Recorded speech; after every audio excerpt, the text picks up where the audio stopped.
It's after 5. Happy hour. Well, technically it's supposed to be anyway, and although I'm terrible at following rules and terrible at doing what everybody else is doing, I do believe in happy hour. So today, we're having a Caesar. And it's good, by the way. Very, very nice.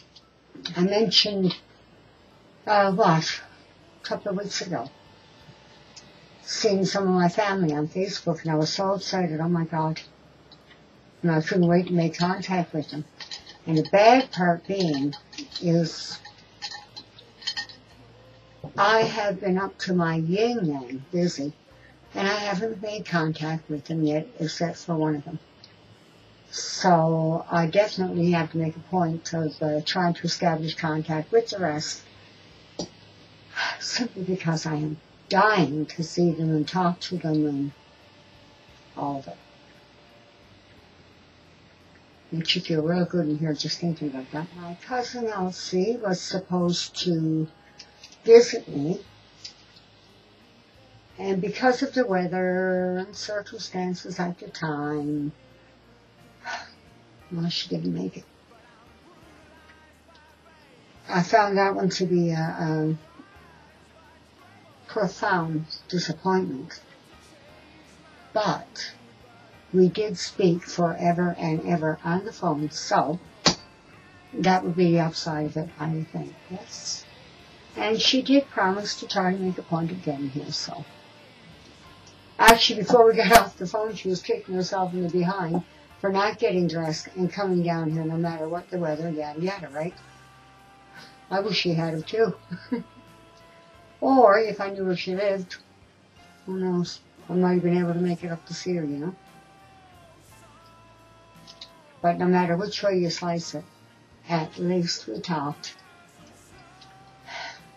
She's such a beautiful, beautiful person. We all have our pet peeves, right?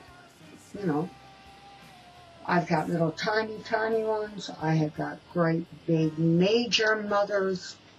Ooh, do I ever. And some people would call some of them stupid, and some wouldn't. But I think that, I don't know. I think that if something is bothering you or something's a peeve of yours, it is of great importance to you. It doesn't have to be to anybody else. It's yours, right? It's how you feel here. It's yours. And you have every right to have that.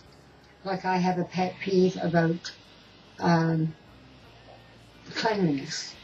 You know, I am anal with my house. Absolutely anal about it. Probably more so than I should be, but that is the nature of this beast. Can't help it. But I think the worst pet peeve I have that overrides everything, no matter what, is a lie. I really, really have what one could call zero tolerance for a lie. I mean, there are little white lies, you know, that are harmless and meaningless, and I think everybody does it, myself included, you know. You tell a story about something, you may embellish here and there just to make it more interesting. That's the innocent little things, you know. Those, don't give a second thought to them. But it is the lies, the whoppers, that really, really get me. When you have a friend or somebody in your life that you have a lot of faith in and trust in, they're just this wonderful person in your life that is everything, simply because of that level of trust and knowing, or feeling at least, that they would never ever lie to you or betray you in any manner. I'm an incredibly, believe it or not, old-fashioned girl.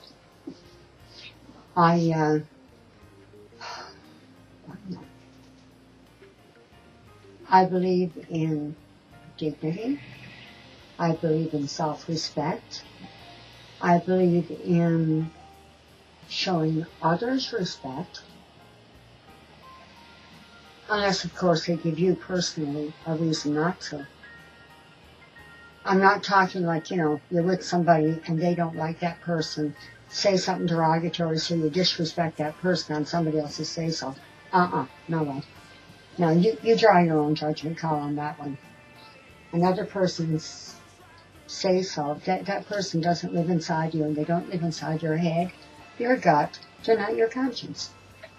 So you do your own judgment on that. But you do show something and hope that it's not misplaced. I believe in be kind to others. Be very, very kind to people.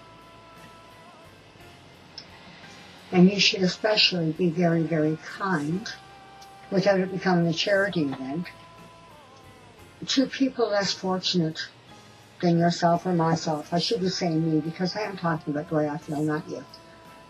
So be kind to those people. Be gentle with them. They don't have what you have. Maybe there's something gone wrong in their lives. We don't know. None of us do. So I think they deserve some very gentle care. When my late husband died, it was absolutely horrific. It was hideous.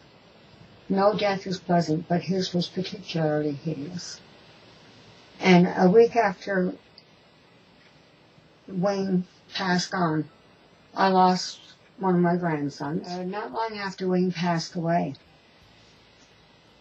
I was very highly exposed, I guess, to the not-so-nice side of human nature from men. It was quite an eye-opener. I had one friend kind of keeping an eye on me.